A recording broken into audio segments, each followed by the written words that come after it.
I think we all remember when PUBG first hit the scene and how extremely popular that became, and then later down the line we got the likes of Fortnite and Apex Legends and a whole host of other battle royales who both either succeeded or died and faded into obscurity. Now, Apex Legends being definitely one of the more recent examples of a game that could have been a lot, but for some reason didn't really pick up. I don't know why. I don't keep up an awful lot with the battle royale, but it doesn't seem to have as much hype as a PUBG or a Fortnite. I think even PUBG you don't really hear an awful lot about, but then again, like I said, I don't really keep up with it an awful lot. Blackout being the last attempt from Call of Duty to have a go at the battle royale thing, and in my personal opinion, it was the best one out there. I really enjoyed it. Sure, there were some balancing issues, but overall I played it a lot, primarily because of how good the pacing was and just the overall gunplay felt very good. So when Warzone was announced on Monday, I decided, you know what, this sounds good. This sounds a lot of fun. Let's go check it out what it is. And to my surprise,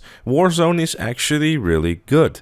The primary reason for that is because what Warzone does, it takes everything that is good about all the battle royales and it sprinkles a little bit of Call of Duty over it. Modern Warfare in itself, in terms of gunplay, in my opinion, is a very good game. Now, in multiplayer, I'm not a big fan of it, primarily because the maps that I'm not really a big fan of. But in Warzone, that kind of gets thrown out the window because you're playing Battle Royale, and there's a lot more to it, in my opinion. There's a lot more intensity. There's a lot more risk-reward involved as well, which makes it immediately a lot more interesting than multiplayer would, because you're just running around the map and killing things. Battle Royale in itself has always been something that was primarily frustrating for also newer players, because if you drop in, you didn't have a weapon. Now, the beautiful thing about Warzone is that they've eliminated a lot of layers of RNG. For example, when you land, you immediately have a pistol, thus it immediately being an open playing field for everyone, and everyone can just go ahead and start killing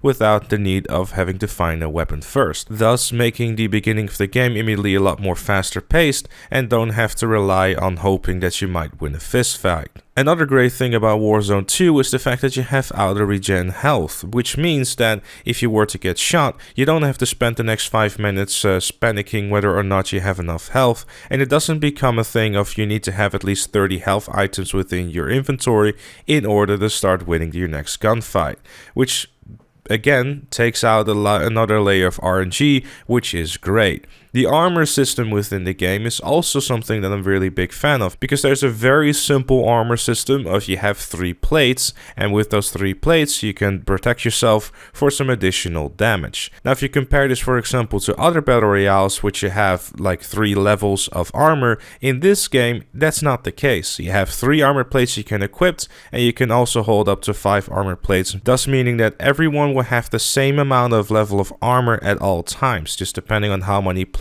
you have equipped. Armor also doesn't really seem to be that big of an imbalanced thing. It seems to be pretty well done. So overall, they've removed a lot of layers of RNG, thus making it a lot more about your actual skill rather than having to rely on RNG. Sure, the RNG in the game is still there in terms of what weapons you're going to find, but overall it seems that the weapons that you do find, they're basically all the same, which in a way is kind of also a shame. You don't really seem to find any different weapons, but at the same time, you could also see the other edge of the sword for that one, because that means that everyone will roughly have the same weapons at all times. And speaking of weapons, you can also use your multiplayer loadouts within Warzone here. Now, that doesn't mean that you're going to start with those things, but you can actually find them within the crates whenever they do drop. So overall, they seem to be really focused on making sure that everyone has a roughly even playing field, and it really just relying more on how good you are in the game mode itself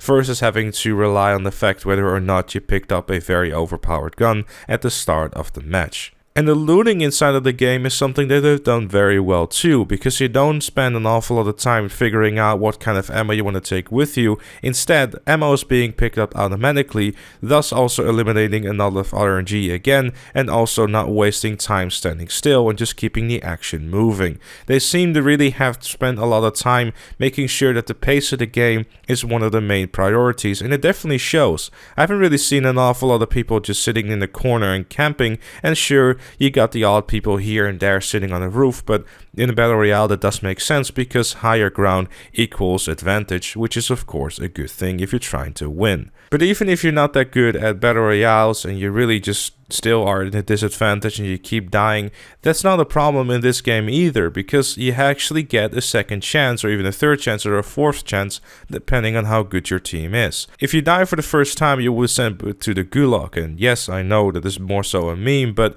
it is what it's called, and it's pretty damn neat, because the way it works is that if you were to die for the first time, you get sent to the gulag and you have to do a 1v1.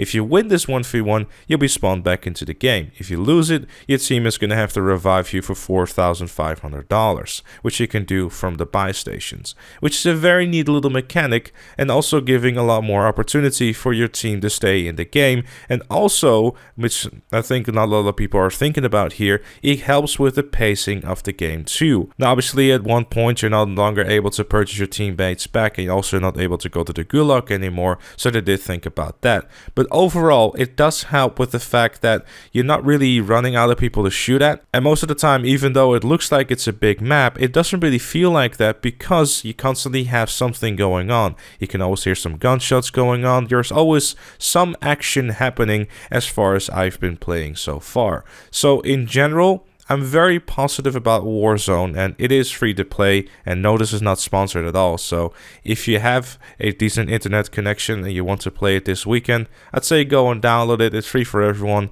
Or if you already own Modern Warfare, then you can just download the patch and start playing it. Fair warning, if you're going to be downloading it for free to play though, you're going to have to cough up like 90 gigs of space. So definitely be aware of that. But those are just some of my quick thoughts about Warzone. I'd love to, of course, know what you think in the comments down below. Leave a like if you enjoyed, subscribe for more, and I'll see you all later. Oh shit. So, oh shit, sniper on the hill, careful. I'm not sure if there's still a guy on the left. Ah, I get hit, never mind. Just...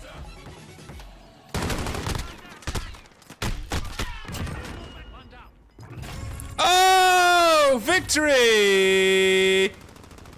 Hey!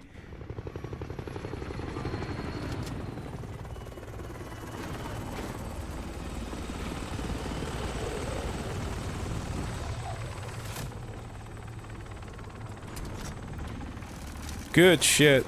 Nice work, gentlemen.